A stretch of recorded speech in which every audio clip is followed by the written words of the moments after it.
ना सर, हा जर गाडीचे ब्रेक फेल झाले हा तर गाडी कशी स्टॉप करायची?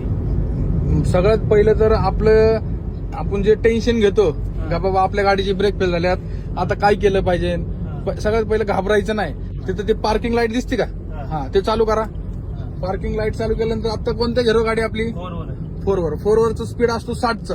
आपण क्लच दाबून थर्ड वर घ्या, हळूहळू क्लच सोडा. आता स्पीड कमी झाली गाडीची, जवळजवळ 30-35 आली. आणि आता परत तिसऱ्यावरनं दुसऱ्यावरती घ्या, हा दुसऱ्यावरनं स्पीड कमी झाली. बरोबर, काय होतं गिअर कमी केलं की स्पीड कमी होती. मग आता हळू क्लच दाबून फर्स्टला घ्या, हा हळू बघा. आता बघा गाडीची स्पीड कमी झाली. आणि हळू हँडब्रेक वाला, शाबाश. गाडी बंद पडली आणि गाडी थांबली, स्टॉप केली. चला चालू करा. आपण आता हायवेला आहे. हे अशा प्रकारे आपण गाडी थांबवू शकतो मित्रांनो.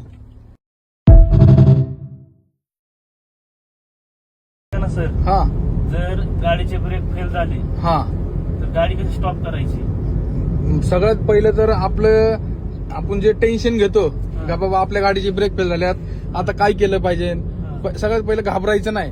तिथं ते पार्किंग लाईट दिसते का, हा ते चालू करा. पार्किंग लाईट चालू केल्यानंतर आता कोणत्या झेरो गाडी आपली फोर वरचा स्पीड असतो 60चा. आपण क्लच दाबून थर्ड वर घ्या, हळूहळू क्लच सोडा. आता स्पीड कमी झाली गाडीची, जवळजवळ 30-35 आली. आणि आता परत तिसऱ्यावरनं दुसऱ्यावरती घ्या, हा दुसऱ्यावरनं स्पीड कमी झाली.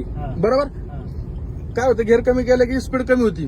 मग आता हळू क्लच दाबून फर्स्टला घ्या, हा हळू बघा. आता बघा गाडीची स्पीड कमी झाली. आणि हळू हँडब्रेक वाला, शाबाश. गाडी बंद पडली आणि गाडी थांबली, स्टॉप केली. चला चालू करा. आपण आता हायवेला आहे. हे अशा प्रकारे आपण गाडी थांबवू शकतो मित्रांनो.